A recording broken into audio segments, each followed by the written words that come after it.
సత్యం పట్టణం నుంచి వచ్చిన యువకుడు. చాలా తెలివైనవాడు. ఎప్పుడూ నిజమే మాట్లాడే నిజాయితీపరుడు. ఇక ధర్మయ్య, మాయాపురం ఊరి సర్పంచ్. పేరుకే ధర్మయ్య కాని బతికేదంతా అబద్ధాల మీదే, దురాసాపరుడు. ఇక రంగా, ఊళ్ళో కిరాణా కొట్టు వ్యాపారి. తప్పుడు తూకాలతో జనాన్ని మోసం చేసే జిత్తుల మారి. భైరవ, సర్పంచ్ ధర్మయ్య దగ్గర పనిచేసే బంట్రోతు. కండబలం ఎక్కువ, బుద్ధి బలం తక్కువ, అబద్ధాలు చెప్పడంలో ధిట్ట. ఇక గౌరీ, సర్పంచ్ ధర్మయ్య చెల్లెలు. అన్న చేసే మోసాలు నచ్చకపోయినా ఏవీ చెయ్యలేని నిస్సహాయురాలు, మంచిది. ఇక ఆఖరిగా లక్ష్మి, ఊళ్ళో ఒక పేద రైతు మహిళ. భర్త చనిపోవడంతో ఒంటరిగా వ్యవసాయం చేసుకుంటూ బ్రతుకుతూ ఉంటుంది. ఆ ఊరి పేరు మాయాపురం. ఆ ఊళ్ళో నిజం చెప్పేవాడు భూతద్దం పెట్టి వెతికినా దొరకడు. ఒకరోజు ఉదయం సత్యమనే యువకుడు నడుచుకుంటూ ఆ ఊరి పొలిమేరకు చేరుకుంటాడు. అక్కడే కాపలాగా ఉన్న భైరవ అతన్ని ఆపుతాడు. ఆగాగు, ఎవడివి నువ్వు? ఎక్కడి నుంచి వస్తున్నావు? మా ఊళ్ళోకి అడుగు పెట్టాలంటే ముందు సుంకం చెల్లించాలి. నా పేరు సత్యం అండి. పట్నం నుంచి వస్తున్నాను. ఇక్కడ మా తాతగారికి సంబంధించిన కొంత భూమి ఉంటే దాన్ని చూసుకుందామని వచ్చాను. అయినా పొలిమేరల్లో సుంకం కట్టాలనే కొత్త నియమం ఎప్పటినుంచి వచ్చింది? నేను ఎక్కడా వినలేదే. నువ్వు పట్నంలో వినకపోతే నాకేంటి? ఇది మాయాపురం. నిన్ననే మహారాజు గారు స్వయంగా వచ్చి మా సర్పంచ్ ధర్మయ్య గారితో చెప్పి వెళ్లారు.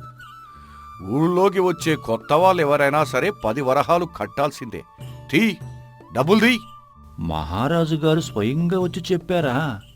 నిన్న రాత్రి కురిసిన భారీ వర్షానికి పట్నం నుంచి ఇక్కడికి వచ్చే వంతెన కూలిపోయింది. నేను పడవలో నది దాటి వచ్చాను.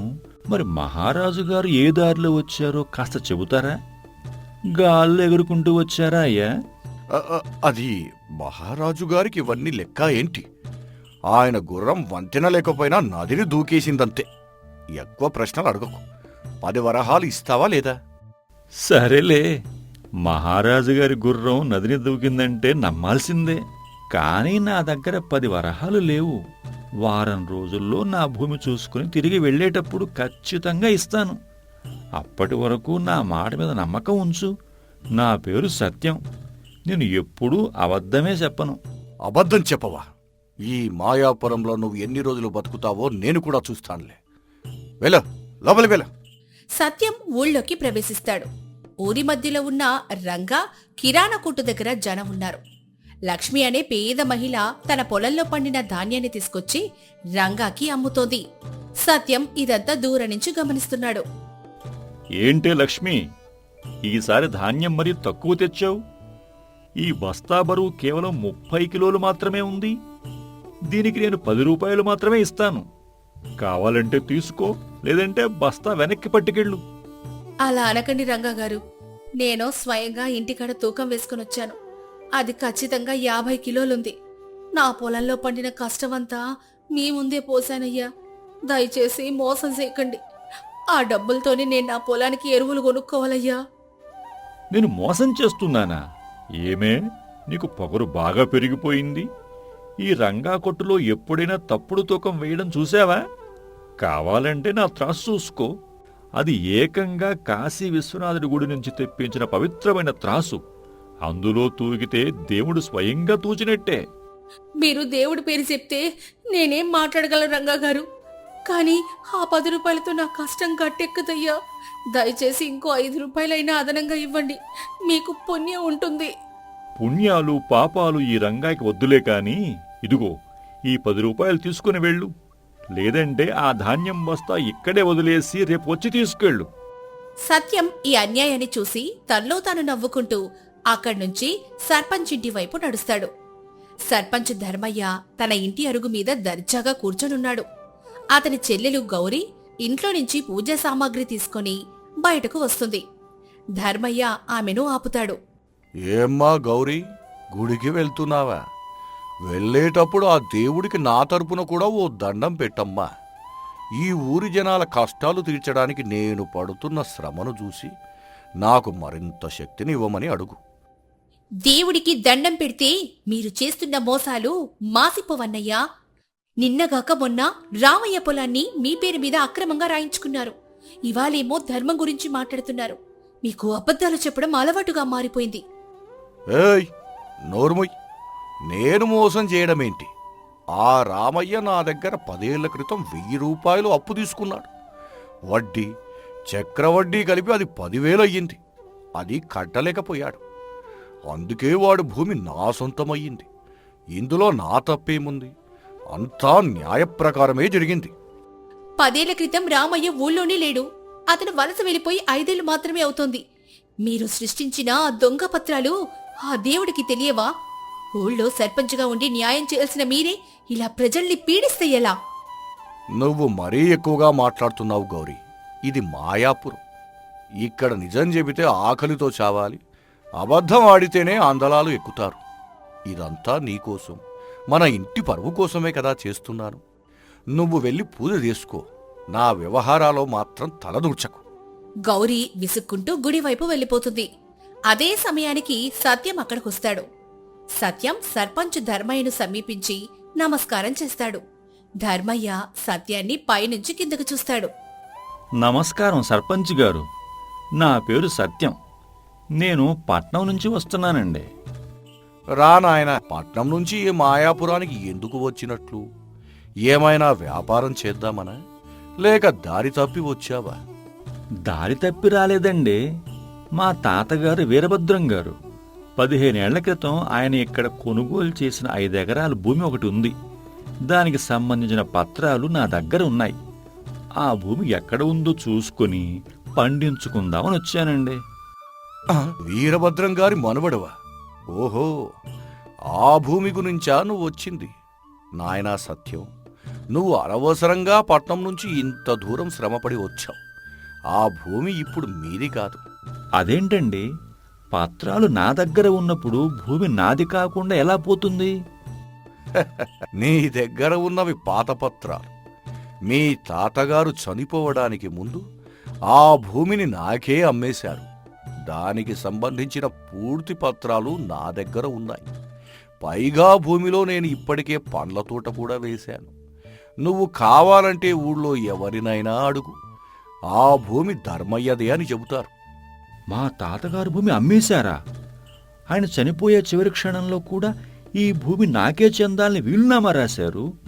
మీరు చెబుతున్నది నిజమేనా సర్పంచ్ గారు? ఈ సర్పంచ్ ధర్మయ్య నోటి నుంచి ఎప్పుడైనా అబద్ధం రావడం ఈ ఊరు చూసిందే? నువ్వు చిన్నవాడివి, నీకు లోకం తెలియదు. రేపు ఉదయం రచ్చబండ దగ్గరకు రా, నా దగ్గర ఉన్న పత్రాలను చూపిస్తాను. ఇప్పుడు నువ్వు వెళ్ళి సత్రంలో విశ్రాంతి తీసుకో. భైరవా, ఈ బాబును సత్రం దగ్గర దిగ. సాయంత్రం వేళ సత్యం ఆలోచిస్తూ గుడి దగ్గరకొస్తాడు. అక్కడ గౌరీ దీపాలు వెలిగిస్తూ ఉంటుంది. సత్యాన్ని చూసి ఆమె పలకరిస్తుంది. ఏవండి, మీరు ఈ ఊరికి కొత్తగా వచ్చినట్లున్నారు? చూస్తుంటే ఏదో దీర్ఘాలోచనలో ఉన్నట్లున్నారు. దేవుడి దర్శనానికి వచ్చారా? అవునండి, నా పేరు సత్యం అండి. మనసు కాస్త అశాంతిగా ఉంటే గుడికొచ్చాను. మీ సర్పంచ్ గారు చాలా గొప్పవారిని విన్నాను. నా భూమి వ్యవహారం గురించి వెళితే ఆ భూమి తనదే అని చెప్పారు. నాకు అర్థం కావడం లేదండి. నేను సర్పంచ్ ధర్మయ్య గారి చెల్లెల్ని. నా పేరు గౌరీ. మీరు నిజాయితీగా కనిపిస్తున్నారు కాబట్టి ఒక నిజం చెప్తున్నాను. మీరొచ్చింది అబద్ధాల ఊరికి. ఇక్కడ నా అన్న ధర్మయ్య చెప్పిందే వేదం. ఆయన కన్ను పడితే చాలు ఎంతటి వాళ్ల భూమినైనా కాగితాలు సృష్టించి లాగేసుకుంటారు. ఏంటి మీరు చెబుతున్నది? స్వయాన చెల్లెలు అయ్యుండి మీ అన్నగారి గురించి ఇలా చెబుతున్నారా? నాకు న్యాయం ధర్మం అంటే ఇష్టం సత్యం గారు. కానీ నా మాట ఈ ఊర్లో ఎవరూ వినరు. మీ తాతగారి భూమిని ఆయన ఎప్పుడు కొనలేదు. నకిలీ పత్రాలు సృష్టించి లాక్కున్నారు. మీరు ఒంటరి వాళ్ళు, ఆయనతో పోరాడలేరు. వీలైతే మీ ప్రాణాలు దక్కించుకొని పట్టం తిరిగి వెళ్ళిపోండి. మీ నిజాయితీకి కృతజ్ఞతలు గౌరీగారు. కాని అబద్ధం ఎంత పరిగెత్తినా నిజం ఒక్క అడుగుతో దాన్ని పట్టుకుంటుంది. ఈ అబద్ధాల ఊరిలో నిజాయితీపరుడు ఎలా బతుకుతాడో, ఈ ఊరిని ఎలా మారుస్తాడో నేను చూపిస్తాను. రేపు రచ్చబండ దగ్గర మీ అన్నగారి ఆట కట్టిస్తాను. మీ ఆశీస్సులు నాకు కావాలండి. ధర్మం మీ వైపు ఉంది. దేవుడి ఆశీస్సులు ఎప్పుడు మీకే ఉంటాయి. జాగ్రత్తగా ఉండండి. చీకటి పడింది. లక్ష్మి తన గుడిసెలో ఒంటరిగా కూర్చొని ఏడుస్తోంది. భైరవ అక్కడికి దౌర్జన్యంగా వస్తాడు. సరిగ్గా అప్పుడే సత్యం అక్కడికొస్తాడు. ఏమే లక్ష్మి, ఇంకా ఏడుస్తూనే ఉన్నావా? సర్పంచ్ గారు అడిగిన పన్ను కట్టడానికి నీ దగ్గర డబ్బులు లేవు కదా. రేపు ఉదయానికల్లా నీ ఇల్లు ఖాళీ చేసి వెళ్ళిపో. సర్పంచ్ గారు ఈ స్థలాన్ని తన గుర్రపు శాలకు వాడుకుంటారంట. భైరవన్న, నా మీద దయ చూపించు. ఉన్న ఆ కాస్త ధాన్యం రంగా కొట్టులో అమ్మితే 10 రూపాయలే వచ్చాయి. నా మొగుడు కట్టిన ఇల్లిది. దీన్ని వదిలి నేను ఎక్కడికి పోగలను? సర్పంచ్ గారిని కాస్త సమయం అడగవా? నాకేం సంబంధం? నేను సర్పంచ్ గారి బండ్రోతుని. ఆయన చెప్పిందే నేను చేస్తాను. ఎక్కువగా మాట్లాడితే బయటికి గెంటివేస్తాను. సరిగ్గా అప్పుడే సత్యం అక్కడికొస్తాడు. ఆగు భైరవా, ఒక ఒంటరి మహిళను ఇలా బెదిరించడం నీకు తగునా? ఆమె పన్ను కట్టడానికి సమయం కావాలంటుంది కదా. ఒక వారం రోజులు గడువివ్వు. ఓహో, నువ్వా పట్నం బాబువి? ఇక్కడికి కూడా వచ్చావా? ఈ ఊరి వ్యవహారాల్లో తలదూర్చకు. వీళ్ళకి గడువిస్తే ఆ దేవుడు కూడా పన్ను వసూలు చేయలేడు. ఈ లక్ష్మమ్మ తరపున ఆ పన్ను నేను కడతాను. ఎన్ని వరహాలు కట్టాలో చెప్పు. ఏకంగా 15 వరహాలు కట్టాలి. నీ దగ్గర ఉన్నాయా? రేపు ఉదయం రచ్చబండ దగ్గర ఆ 15 వరహాలు నేనే కడతాను. సర్పంచ్ గారితో నేను మాట్లాడతాను. దయచేసి ఇప్పుడు లక్ష్మమ్మను వదిలేసి వెళ్ళు. సరే, రేపు రచ్చబండ దగ్గర నీ సంగతి కూడా తెలుస్తాం. భైరవ వెళ్ళిపోతాడు. బాబు, మీరెవరో నాకు తెలీదు. నా కోసం మీరు ఎందుకు ఇంత భారం తీసుకుంటున్నారు? నా దగ్గర మీకు ఇవ్వడానికి సిల్లిగవ్వ కూడా లేదయ్యా. లక్ష్మమ్మ, మానవత్వానికి ఏ బంధాలు అవసరం లేదు. రేపు రచ్చబండ దగ్గర నీకు జరిగిన అన్యాయాన్ని నేను సరిదిద్దుతాను. నువ్వు ధైర్యంగా ఉండు. మరుసటి రోజు ఉదయం సత్యం ఒక సంచితో రంగా కిరాణా కొట్టుకొస్తాడు. రంగా ఏమో వ్యాపారం చేసుకుంటూ ఉన్నాడు. రంగగారు, నమస్కారం. పట్నం నుంచి వచ్చాను. నాకు ఒక 5 కిలోల కందిపప్పు కావాలి. రండి రండి బాబుగారు. పట్నం వాళ్ళకి నా కొట్టు పప్పు భలేగా నచ్చుతుంది. ఇదిగో ఈ త్రాసులో తూస్తున్నాను చూడండి. ఖచ్చితంగా 5 కిలోలు ఉంటుంది. రంగాగారు, నేను విన్నాను మీ త్రాసు కాశీ నుంచి వచ్చిందని, అందులో తూగితే దేవుడు తోచినట్లేనని మీరు అంటుంటారు కదా. అవును బాబు, నా త్రాసు సాక్షాత్తు విశ్వనాథుడి ప్రసాదం. ఇందులో 1 గ్రాము కూడా తేడా రాదు. నా నిజాయితీ చూసే ఈ ఊరంతా నా కొట్టుకే వస్తారు. చాలా సంతోషమండి. అయితే నా దగ్గర ఒక పవిత్రమైన రాయి ఉంది. హిమాలయాల నుంచి ఒక ముని నాకిచ్చాడు. దీని బరువు సరిగ్గా 5 కిలోలు ఉంటుందని ఆయనే చెప్పాడు. దయచేసి మీ కాశీ త్రాసులో నా హిమాలయ రాయిని ఒకవైపు పెట్టి మరోవైపు 5 కిలోల పప్పును తోచండి. 2 పవిత్రమైనవే కాబట్టి ఖచ్చితంగా సరిపోవాలి. అదేంటి బాబు, రాయిని త్రాసులో పెట్టడం దేనికి? నా దగ్గర 5 కిలోల ఇనపరాయి ఉందిగా, దాంతో తోస్తానులే. లేదు రంగాగారు, మీరు నిజాయితీపరులు. నా రాయి పవిత్రమైంది. ఒకవేళ మీ త్రాసు నిజమైనదైతే నా 5 కిలోల రాయితో ఖచ్చితంగా సరితూగుతుంది. సత్యం తన సంచిలో నుంచి ఒక పెద్ద రాయి తీసి త్రాసులో పెడతాడు. రంగా భయపడుతూనే కందిపప్పు వేస్తాడు. రాయి బరువు ఎక్కువ ఉండి తాసు కిందకి వాలిపోతుంది. రంగా తప్పు తూకం బండారం బయటపడుతుంది. ఏంటి రంగాగారు, ముని ఇచ్చిన 5 కిలోల రాయి కిందికి వాలిపోయింది. మీరు వేసిన 5 కిలోల పప్పు పైకి లేచింది. అంటే మీ కాశీత్రాసులో తప్పుంటుందంటారా? లేక మీరు లక్ష్మమ్మ లాంటి వాళ్లను మోసం చేస్తున్నారంటారా? బాబు, మెల్లగా మాట్లాడండి. ఎవరైనా వింటే నా పరువు పోతుంది. మీకు పప్పు ఉచితంగా ఇస్తాను. ఈ విషయం ఎవరికి చెప్పకండి. నాకు ఉచితాలు వద్దు రంగాగారు. మీరు లక్ష్మమ్మను మోసం చేసి తీసుకున్న ధాన్యం డబ్బులు తిరిగి ఇవ్వాలి. లేదంటే ఈ రాయి తీసుకుని వెళ్లి రచ్చబండ దగ్గర మీ బండారం బయట పెడతాను. వద్దు బాబు, ఆ లక్ష్మికి 40 రూపాయలు అదనంగా ఇవ్వాలి. ఇదిగోండి, తీసుకోండి. నా పరువు మాత్రం తీయకండి. ఊరి రచ్చబండ దగ్గర జనమంతా చేరారు. సర్పంచ్ ధర్మయ్య పెద్దపీట మీద కూర్చున్నాడు. భైరవ పక్కనే నిలబడి ఉన్నాడు. సత్యం, గౌరీ, లక్ష్మి కూడా అక్కడికొస్తారు. ఏరా సత్యం, నిన్న నా దగ్గరకు వచ్చి మీ తాతగారి భూమి అన్నావు. ఇదిగో ఈ పత్రాలను చూడు. నీ తాత వీరభద్రం స్వయంగా తన చేత్తో రాసి నాకిచ్చిన అమ్మకపు దస్తావేజిది. నా నిజాయితీ గురించి ఈ రచ్చబండను అడుగు చెబుతారు. సర్పంచ్ గారు, నేను మీ పత్రాలను కాదనడం లేదు. కానీ నిన్న రాత్రి మా తాతగారు నా కల్లోకొచ్చారు. కలలోకి వచ్చాడా? అయితే ఏమన్నాడు? ధర్మయ్య చాలా మంచివాడు, నా భూమిని ఆయనకే వదిలే అన్నాడా ఏంటి? లేదండి సత్య, నేను ఆ భూమిని ధర్మయ్యకు అమ్మిన మాట నిజమే అని చెప్పారు. ధర్మయ్య, భైరవ ఆశ్చర్యంతో ఒకరి ముఖం ఒకరు చూసుకుంటారు. గౌరీ కూడా ఆశ్చర్యపోతుంది. అరే చూశారా జనులారా, చనిపోయిన వీరభద్రం ఆత్మకు కూడా నా నిజాయితీ తెలుసు. సత్యం, నీకు కలలో మీ తాత నిజమే చెప్పాడు. ఇక నువ్వు పట్నం బయలుదేరొచ్చు. ఒక్క నిమిషం సర్పంచ్ గారు, మా తాతగారు ఇంకో మాట కూడా చెప్పారు. నేను భూమిని ధర్మయ్యకు అమ్మింది కేవలం 5,000 రూపాయలకే. కాని ఆ డబ్బును ధర్మయ్య నాకు ఇంకా ఇవ్వలేదు.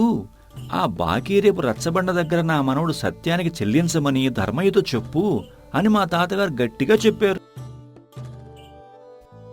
ఏంటి, 5,000 బాకీ ఉన్నానా? నేనా? అబద్ధం, పచ్చి అబద్ధం. నేను భూమి కొన్నప్పుడే డబ్బులన్నీ ఇచ్చేశాను. అదేంటి సర్పంచ్ గారు, ఇందాక మీరే కదా అన్నారు చనిపోయిన మా తాతగారి ఆత్మకు మీ నిజాయితీ తెలుసని. ఆయన చెప్పింది నిజమే కదా. ఆయన కలలోకొచ్చి భూమి అమ్మినట్లు చెప్పింది నిజమైనప్పుడు డబ్బులు ఇవ్వలేదని చెప్పింది కూడా నిజమే అవ్వాలి కదా. ఏవండి సర్పంచ్ గారు, వీడు భలే ఇరుక్కు పెట్టాడండి మిమ్మల్ని. కల నిజమైతే 5,000 ఇచ్చుకోవాలి, లేదంటే ఆ పత్రాలు అబద్ధమని ఒప్పుకోవాలి. నోరు ముయిరా సన్యాసి. ఏ సత్యం, కలలు కల్లలు అంటారు. నీ కలలోకి వచ్చిన మాటలను నేనెలా నమ్మాలి? నీ దగ్గర సాక్ష్యమేముంది? నా దగ్గర సాక్ష్యం లేకపోవడం ఏంటండి? నా దగ్గర సాక్షాత్తు సత్యపేటిక ఉంది. సత్యపేటి అదెక్కడుంది? నా సంచిలో ఉంది. ఆఫ్రికా అడవుల నుంచి ఒక సాధువు నాకు దీన్ని ఇచ్చాడు. దీని గొప్పతనం ఏంటంటే, ఎవరైనా దీని మీద చెయ్యి వేసి అబద్ధం చెబితే వారి చెయ్యి కాలిపోయి బూడిదైపోతుంది. నిజం చెబితే పూలవాన వస్తుంది. మీరు న్యాయవంతులు కాబట్టి ఈ పేటిక మీద చెయ్యి వేసి, నేను వీరభద్రం గారికి 1 రూపాయి కూడా బాకీ లేను, ఈ భూమి పత్రాలు నిజమైనవి అని ప్రమాణం చేయండి. సత్యం తన సంచిలో నుంచి ఒక వింత ఆకారంలో ఉన్న చెక్క పెట్టెను తీసి రచ్చబండ మీద పెడతాడు. జనం అందరూ భయంగా చూస్తారు. గౌరీకి సత్యం పన్నుతున్న ఉపాయం అర్థమై చిరునవ్వు నవ్వుతుంది. ఎక్కడి నుంచో తెచ్చిన చెక్క పెట్టెల మీద నేను ఎందుకు ప్రమాణం చెయ్యాలి? నేను సర్పంచుని, నా మాటే శాసనం. ఎందుకు సర్పంచ్ గారు భయపడుతున్నారు? మీరు నిజమే చెప్తున్నప్పుడు మీ చెయ్యి కాలిపోదు కదా. పోనీ ఆ లక్ష్మమ్మ వ్యవహారం తీసుకుందాం.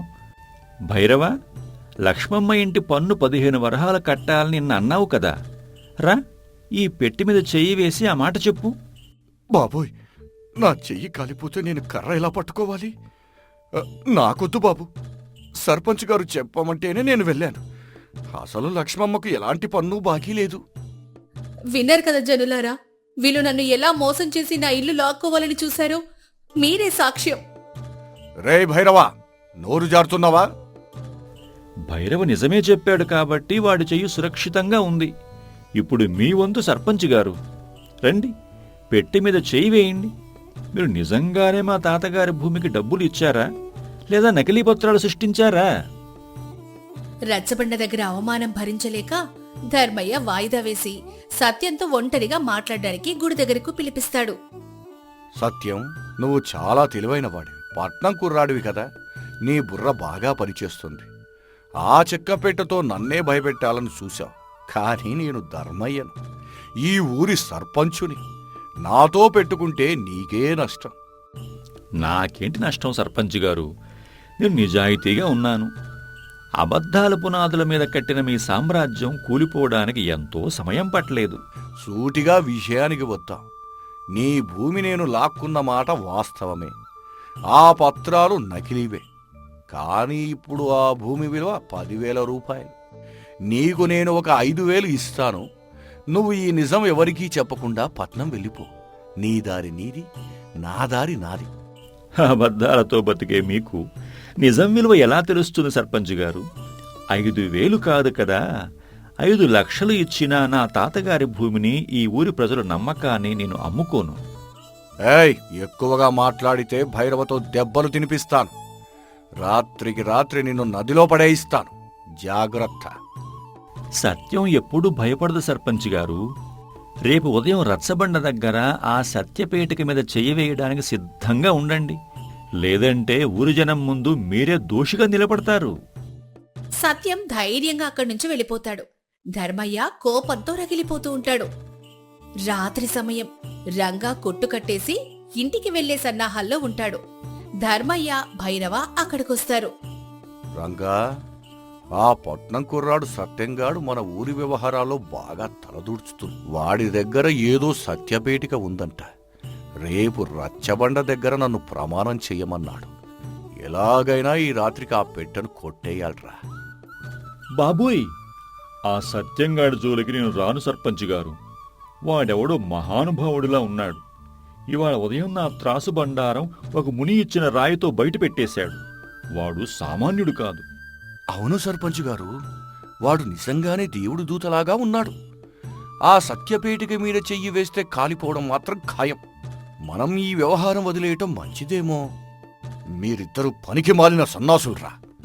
వాడు మనల్ని మభ్యపెడుతున్నాడు. సరే, ఆ పెట్టె దొంగలించడం మీ వల్ల కాదు. రేపు ఉదయం రచ్చబండ దగ్గర నేను ప్రమాణం చేస్తాను. నేనొక ఉపాయం ఆలోచించాన్రా.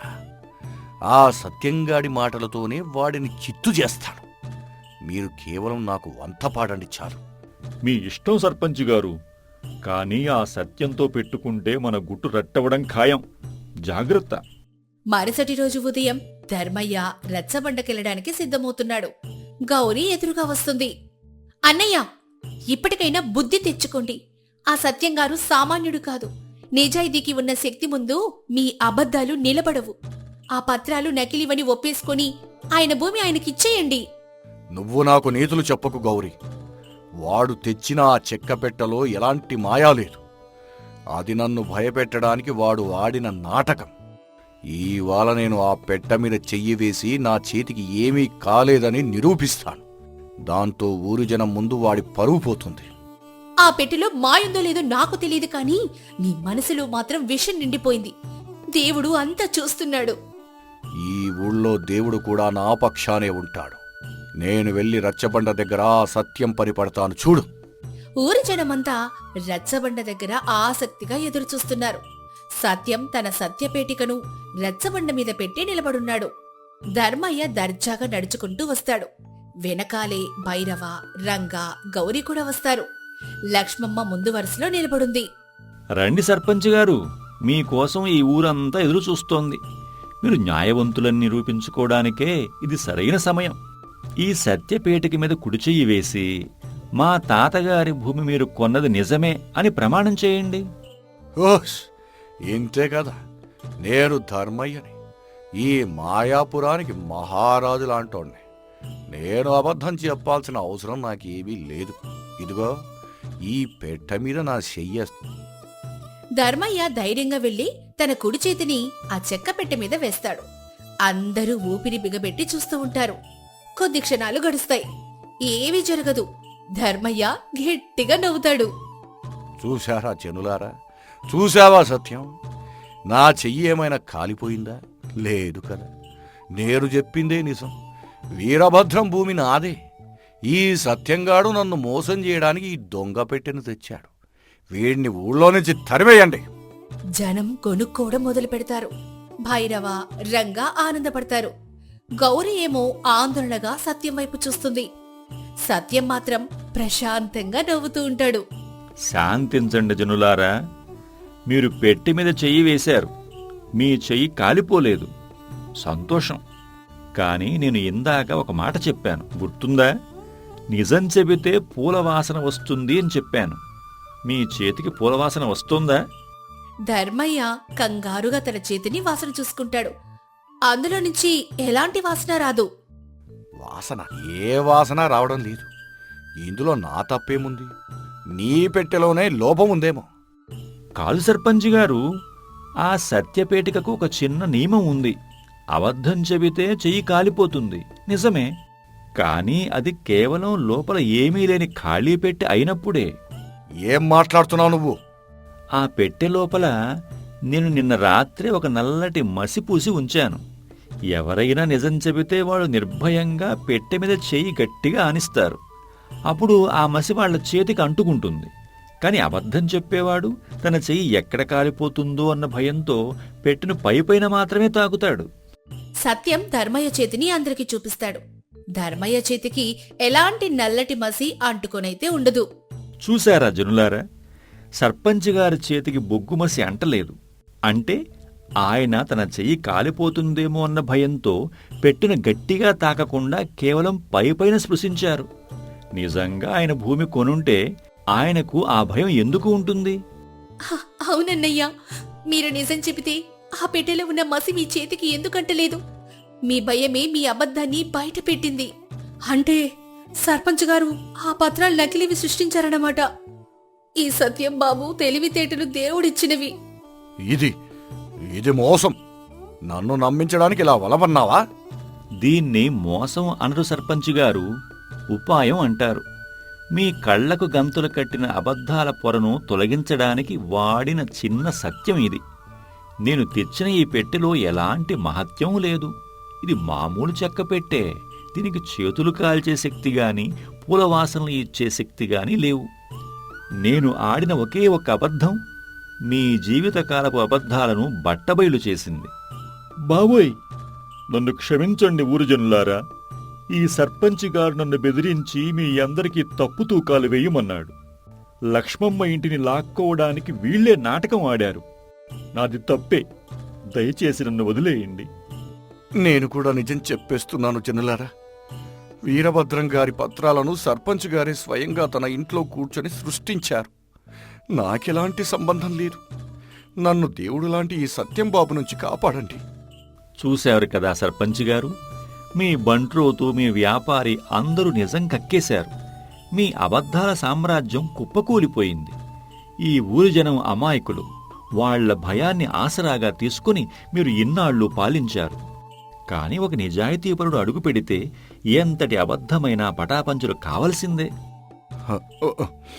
నన్ను క్షమించు సత్యం. డబ్బు మీద ఆశతో కళ్ళు మూసుకుపోయి ఈ ఊరి పెద్దగా ఉండి ప్రజలకి ద్రోహం చేశాను. నీ తెలివితేటలు నా కళ్ళు తెరిపించాయి. ఈ క్షణం నుంచి నేను కూడా నిజాయితీగా బతుకుతాను. నీ భూమి పత్రాలు ఇదిగో, తీసుకో. అన్నయ్య, ఇప్పటికైనా మీరు మారారు. అది నాకు సంతోషం. సత్యం గారు, మా ఊరి అంధకారాన్ని తొలగించినందుకు మీకు కృతజ్ఞతలు. ఇందులో నా గొప్పతనం ఏమీ లేదు గౌరీగారు. ఎక్కడైతే భయం ఉంటుందో అక్కడే అబద్ధం రాజ్యమేలుతుంది. ఎప్పుడైతే మనం భయాన్ని వీడి నిజం వైపు నిలబడతామో అప్పుడు ఇలాంటి మాయాపురాలు కూడా ధర్మపురాలుగా మారతాయి. ఆ విధంగా సత్యం తన అద్భుతమైన తెలివితేటలతో ఒక్క చుక్క రక్తం చిందించకుండా కేవలం ఒక చిన్న ఉపాయంతో ఆ మాయాపురం ఊరి తలరాతనే మార్చేశాడు. అబద్ధాలతో బతికే ఆ ఊరి జనులకు నిజాయితీ విలువను నేర్పించాడు. సత్యం తన భూమిని తిరిగి పొందడమే కాకుండా లక్ష్మమ్మ లాంటి ఎంతో మంది పేదవారికి న్యాయం చేశాడు. కండబలం కంటే బుద్ధిబలం గొప్పది, అబద్ధం కంటే నిజాయితీకి శక్తి ఎక్కువ అని నిరూపించిన కథ ఇది. ఇది అబద్ధాల ఊరిలో నిజాయితీపరుడు సాధించిన విజయం.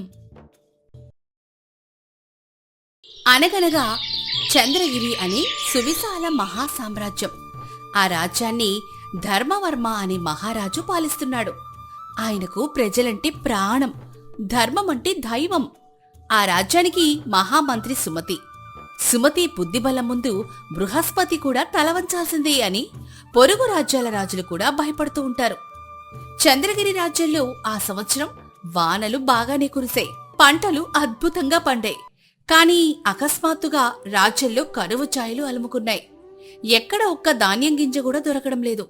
ప్రజలు ఆకలితో వీధుల్లో అల్లాడుతున్నారు. కారణం, రాజ్యంలో ఉన్న కొంతమంది స్వార్థపూరిత వ్యాపారులు ధాన్యాన్నంతా రహస్య గిడ్డంగుల్లో దాచిపెట్టి కృత్రిమ కరువును సృష్టించారు. ఆ వ్యాపారులందరికీ నాయకుడు ధనగుప్తుడు అనే మహా అహంకారి. ఒకరోజు ఉదయం రాజసభలో వాతావరణం నిప్పులు జరుగుతోంది.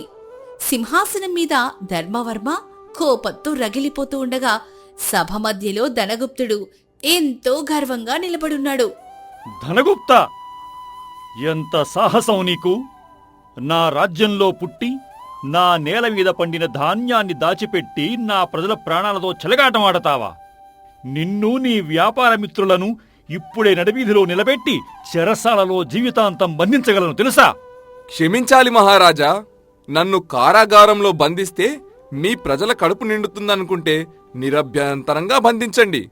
కాని ఆ ధాన్యం ఎక్కడుందో, ఆ గిడ్డంగుల తాళాలు ఎవరి దగ్గర ఉన్నాయో నా ప్రాణం పోతే ఎప్పటికీ మీకు తెలియదు.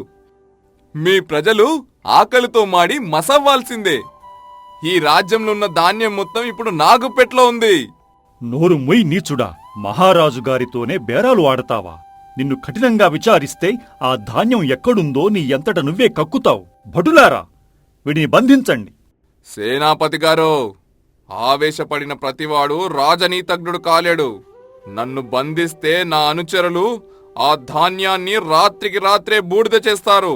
అప్పుడు మహారాజు గారికి మిగిలేది రాజ్యమా లేక శ్మశానమా? ఆలోచించుకోండి. నీకేం కావాలి ధనగుప్తా? నా ఖజాలో ఉన్న బంగారమా, వజ్రాలా? ఎంత కావాలి? ప్రజల ప్రాణాల కంటే నాకు ఏదీ ముఖ్యం కాదు. అడుగు. బంగారం నా దగ్గర చాలానే ఉంది మహారాజా. నాకు కావాల్సింది ఈ చిల్లర కాదు. మన రాజ్యం సరిహద్దుల్లో ఉన్న సూర్యకాంతి వజ్రాల గనులు ఉన్నాయి కదా, ఆ గనుల మీద శాశ్వత హక్కులు మరియు వాటి మీద గుత్తాధిపత్యం నాకు రాసివ్వండి. మీ ప్రజలకు సరిపడ ధాన్యం నేనిస్తాను. ఇది నా షరతు. ఏమిటి? ఆ వజ్రాల గనులు రాజ్యానికి ప్రాణాధారం. మన సైన్యానికి, ఖజానాకు అవే మూలాధారం. వాటిని నీకు ఇస్తే రేపు నువ్వే ఈ రాజ్యానికి రాజవుతావు. ఇంతటి రాజద్రోహానికి నేను ఎప్పటికీ ఒప్పుకోను. అయితే మీ ప్రజల మృతదేహాలను లెక్క పెట్టుకోవడానికి సిద్ధం కండి మహారాజా. నేను వస్తాను. ధనగుప్తుడు వెనుదిరగబోతూ ఉండగా సభలోకి ఎంతో ప్రశాంతంగా ముఖంలో ఒక చిరునవ్వుతో మహామంత్రి సుమతి అడుగు పెడతాడు. ఆయన నడకలో ఏమాత్రం కంగారు లేదు. ఆగండి ధనగుప్త, అంత తొందర ఎందుకు? వజ్రాల గనులు కావాలన్నారు కదా, ఇస్తాం. మహారాజు గారి తరపున నేను మీకు మాట ఇస్తున్నాను. మీరు అడిగిన ఆ వజ్రాల గనులు మీకే దక్కుతాయి.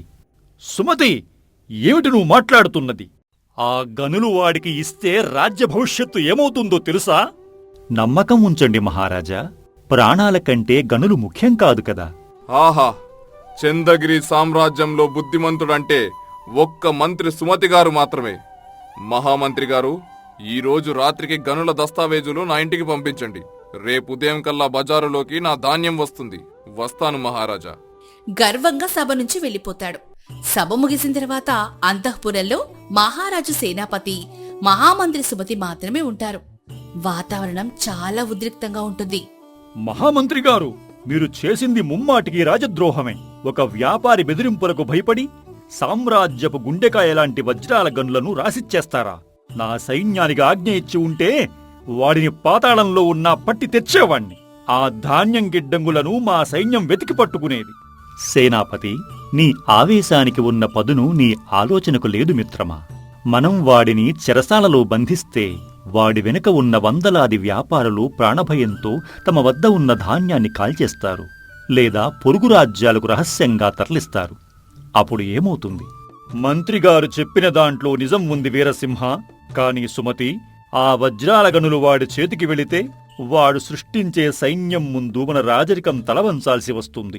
ఒక సమస్యను తీర్చడానికి రాజ్య వినాశనాన్ని ఆహ్వానించావు కదయ్యా. మహారాజా, నేను ఆ గనులు ఇస్తానని మాట ఇచ్చాను. కాని ఆ గనులవాడు తీసుకునేంత సులభంగా ఉంటాయని నేను చెప్పలేదే. బలప్రయోగంతో తీరే సమస్య కాదు ఇది. బుద్ధితో ఛేదించాల్సిన పద్మవ్యూహం. వ్యాపారికి ఉన్న అతిపెద్ద బలహీనత ఏమిటో తెలుసా ప్రభు? ఏమిటి? అత్యాశ. మరియు తన తోటి వ్యాపారి తనకంటే ఎక్కువ సంపాదిస్తున్నాడేమో అన్న అభద్రతాభావం. ధనగుప్తుడు గొప్ప వ్యాపారి కావచ్చు, కాని వాడి కింద ఉన్న వ్యాపారులందరూ కేవలం లాభం కోసం వాడికి మద్దతు ఇస్తున్నవారే కాని వాడి మీద ప్రేమతో కాదు. ఆ ఐక్యతను మనం విడగొట్టాలి. విడగొట్టడమా? అది ఎలా సాధ్యం మహామంత్రి? వాళ్లందరూ ఒకే మాట మీద ఉన్నారు కదా. వాళ్ల ఐక్యత కేవలం గదిలోపల మాత్రమే సేనాపతి. వాళ్ల గుండెల్లో ఉన్న స్వార్థాన్ని నేను ఇప్పుడు మేల్కొలుపుతాను. ఈ రోజు రాత్రి జరగబోయే నాటకానికి మీరు కేవలం ప్రేక్షకుల్లా చూడండి. రేపు ఉదయం కల్లా ఆ ధనగుప్తుడు అడుక్కునే బిచ్చగాడిలా మన సభలో నిలబడతాడు. నా మీద నమ్మకం ఉంచండి. అర్ధరాత్రి సమయం. మహామంత్రి సుమతి తన రహస్య మందిరంలో కూర్చునుంటాడు. ఆయన ఆహ్వానం మేరకు ధనగుప్తుడి తర్వాత ఆ రాజ్యంలో రెండవ అతి పెద్ద వ్యాపారి అయిన కుబేరుడు రహస్యంగా మంత్రి గారిని కలవడానికి వస్తాడు. కుబేరుడు ముఖంలో భయం, కంగారు కనిపిస్తూ ఉంటాయి. మహామంత్రి గారు, ఈ అర్ధరాత్రి వేళ నన్నెందుకు పిలిపించారు? ధనగుప్తుడికి తెలిస్తే నన్ను వ్యాపార సంఘం నుండి వెలివేస్తాడు. దయచేసి త్వరగా విషయం చెప్పండి. కూర్చో కుబేరా, భయపడకు. నేను నిన్ను పిలిపించింది నీ ప్రాణాలు కాపాడటానికి, నీ వ్యాపారాన్ని 10 రెట్లు పెంచడానికి మాత్రమే. నా వ్యాపారం పెంచడానికా? మీ ఉద్దేశమేమిటి మంత్రిగారు? కుబేరా, ఈరోజు ఉదయం ధనగుప్తుడు రాజ్యసభలో మహారాజుగారిని ఎంత ఘోరంగా అవమానించాడో నీకు తెలుసు కదా. మహారాజుగారు రక్తం ఉడుకుతూ ఉన్నారు. ధనగుప్తుడికి వజ్రాల గనులు ఇవ్వడానికి ఆయన మనసు ఏమాత్రం ఒప్పుకోవడం లేదు. ఆ ధనగుప్తుడిని ఎప్పటికైనా శిక్షించాలని మహారాజుగారు గట్టిగా నిర్ణయించుకున్నారు. అయ్యా, వాడు చేసిన దానికి మమ్మల్ని కూడా బలి చేస్తారా మంత్రిగారు? మాకు ఎలాంటి పాపం తెలియదు. మేమంతా వాడి బెదిరింపులకు భయపడి ధాన్యం దాచాము. నాకు తెలుసు కుబేరా, అందుకే ఆ వజ్రాల గనులను ధనగుప్తుడికి కాకుండా నీకు ఇవ్వాలని మహారాజుగారు భావిస్తున్నారు. నాకా? నిజంగానా మంత్రిగారు? సూర్యకాంతి వజ్రాల గనులు నా సొంతమవుతాయా? అవును, కాని దానికి ఒక చిన్న షరతు ఉంది. మహారాజుగారు ఈ రాజ్యంలో ఉన్న ధాన్యం మొత్తాన్ని రేపు ఉదయం కల్లా కొనాలని చూస్తున్నారు. నువ్వు నీకు ఉన్న ధాన్యాన్ని రేపు సూర్యోదయానికి ముందే సంత ధర కంటే సగం ధరకు ప్రజలకు అమ్మేయాలి. అలా చేస్తే మహారాజుగారు నీ దేశభక్తికి మెచ్చి రేపు ఉదయం రాజ్యసభలో ఆ వజ్రాల గనుల పత్రాలు ధనగుప్తుడికి బదులు నీ చేతిలో పెడతారు. ఆలోచించుకో. ధనగుప్తుడు కారాగారం పాలవుతాడు, నువ్వు కుబేరుడు అవుతావు. ఇది కేవలం నీకు మాత్రమే ఇస్తున్న రహస్యావకాశం. మహామంత్రిగారు, ఇందులో ఆలోచించడానికి ఏముంది? నాకు ఇది పూర్తిగా సమ్మతమే. ఆ ధనగుప్తుడు నా కళ్ళ ముందే ఎదిగాడు. వాడి అహంకారం నాక్కూడా నచ్చదు. ఈ రాత్రికే నా గిడ్డంగులు తెరిపిస్తాను. నా దగ్గర ఉన్న 10,000 బస్తాల ధాన్యాన్ని సగం ధరకే బజారులోకి వదులుతాను. మహారాజు గారికి నా విధేయతను నిరూపించుకుంటాను. అద్భుతం కుబేరా, కాని ఈ విషయం ధనగుప్తుడికి ఏమాత్రం తెలియకూడదు సుమా. ఒకవేళ తెలిస్తే నీ ప్రాణాలకే ముప్పు. వెళ్ళి నీ పని పూర్తి చెయ్యి. కుబేరుడు అతి ఉత్సాహంతో అక్కడ్నుంచి పరుగు పరుగున వెళ్ళిపోతాడు. సుమతి పెదవులపై ఒక వ్యంగ్యమైన చిరునవ్వు విరుస్తుంది. కుబేరుడు వెళ్లిన అరగంటకే ఆ రాజ్యంలో 3వ అతిపెద్ద వ్యాపారి అయిన సువర్ణదత్తుడు వస్తాడు. సుమతి అతనికి కూడా అదే మాయాజాలం ప్రయోగిస్తాడు. సువర్ణదత్త, ధనగుప్తుడికి రాజుగారు గనులు ఇస్తున్నారు అన్నది అబద్ధం. ఆ గనులు కుబేరుడికి దక్కబోతున్నాయి. కుబేరుడు రేపు ఉదయం ధాన్యమంతా సగం ధరకు అమ్మేసి ఆ గనులు దక్కించుకోబోతున్నాడు. వాడికి ఆ గనులు దక్కితే రేపొద్దున వాడు నిన్ను, ధనగుప్తుడిని రాజ్యంలో వ్యాపారం చేయకుండా తొక్కేస్తాడు. అయ్యో, కుబేరుడు అంత కుట్ర పన్నాడా? ఇప్పుడు నా దారి ఏమిటి మంత్రిగారు? నా వ్యాపారాన్ని నేనెలా కాపాడుకోవాలి? నువ్వు నా మిత్రుడివి కాబట్టి నీకు ఒక సలహా ఇస్తున్నాను. కుబేరుడి కంటే ముందే, అంటే ఈ రాత్రికి నువ్వు నీ ధాన్యాన్ని సగం ధర కంటే కూడా తక్కువ ధరకు ప్రజలకు అమ్మేయి. అప్పుడు ప్రజలు నీ దగ్గరే కొంటారు. కుబేరుడి ధాన్యం అమ్ముడు పోదు. కుబేరుడు ఓడిపోతాడు. అప్పుడు వజ్రాల గనులు నీకే దక్కుతాయి. ఎంతటి అద్భుతమైన సలహా ఇచ్చారు మంత్రిగారు! వాడికంటే ముందు నేనే నా ధాన్యం మొత్తం పావు ధరకే అమ్మేస్తాను. గనులు నావే. నేనిప్పుడే వెళుతున్నాను. సువర్ణదత్తుడు వెళ్ళిపోతాడు. ఇలా సుమతి రాత్రంతా 4-5 పెద్ద వ్యాపారులను విడివిడిగా పిలిచి ఒకరిపై ఒకరికి అభద్రతాభావాన్ని, అత్యాశను నూరిపోసి ధాన్యాన్ని అతి తక్కువ ధరకు బజార్లోకి తెచ్చేలా వ్యూహం పన్నుతాడు. వ్యాపారుల మధ్య ఐక్యత పూర్తిగా చెదిరిపోయి ఒకరిని మించి ఒకరు పోటీ పడుతూ ధాన్యాన్ని రాత్రికి రాత్రే బజార్లోకి తీసుకొస్తారు. మరుసటి రోజు ఉదయం సూర్యోదయం అయింది. రాజధాని నగర వీధులన్నీ ధాన్యంతో నిండిపోయాయి. ప్రజలందరూ ఆనందంగా అత్యంత చౌక ధరకే ధాన్యాన్ని కొనుక్కొని తమ ఇళ్లకు పండుగ వాతావరణంలో వెళ్తున్నారు. ఈ విషయం ఏమీ తెలియని ధనగుప్తుడు వజ్రాల గనుల పత్రాలు తీసుకోవచ్చునన్న గర్వంతో రాజసభలోకి రాజసం ఉట్టిపడేలా అడుగు పెడతాడు. జయము జయం మహారాజా! ఈ రోజుతో మీ కష్టాలు, ఈ ప్రజల కష్టాలు తీరిపోయాయి. నా మిత్రులందరితో మాట్లాడాను. వజ్రాల గనుల పత్రాలు నా చేతిలో పెట్టండి. మరుక్షణమే నా గిడ్డంగుల తలుపులు తెరుచుకుంటాయి. మీ రాజ్యంలో ధాన్యం వరదలా పారుతుంది. మహారాజు ధర్మవర్మ, సేనాపతి వీరసింహుడు ఆశ్చర్యంగా చిరునవ్వుతో చూస్తూ ఉంటారు. మహామంత్రి సుమతి తన కుర్చీలో నుంచి లేచి నెమ్మదిగా నడుచుకుంటూ ధనగుప్తుడి ముందుకి వస్తాడు. ధాన్యం వరదలా పారుతుందా? ధనగుప్త, నీకు ఇంకా నిద్రమొత్తు వదల్లేదా? లేక నీ గూఢచారులు నీకు సరైన సమాచారం ఇవ్వలేదా? బయట వీధుల్లోకి వెళ్ళు చూడు వ్యాపారి. ఏముంది వీధుల్లో? నీ ప్రాణమిత్రులు, నీ కింద పనిచేసే వ్యాపారులైన కుబేరుడు, సువర్ణదత్తుడు మరియు మిగతా వారందరూ రాత్రికి రాత్రే తమ గిడ్డంగులు తెరచేశారు ధనగుప్త. బజారులో ధాన్యం కొండల్లా పేరుకుపోయింది. 10 వరహాలు పలికే ధాన్యం బస్తా ఇప్పుడు కేవలం 1 వరహాకే అమ్ముడుపోతోంది. ప్రజలందరి కడుపులు నిండిపోయాయి. ఏమిటి? వాళ్ళు గిడ్డంగులు తెరిచేశారా? నాకు చెప్పకుండా వాళ్ళు ఎందుకలా చేశారు? ఇది అబద్ధం. మీరు నన్ను మోసం చేస్తున్నారు. మోసం చేసింది నేను కాదు, నీ అత్యాశ, నీ తోటివారి స్వార్థం. ఒకరికి వజ్రాల గనులు ఇస్తానని నేను ఆశ చూపితే వాళ్లందరూ నిన్ను వెన్నుపోటు పొడవటానికి 1 క్షణం కూడా ఆలోచించలేదు ధనగుప్త.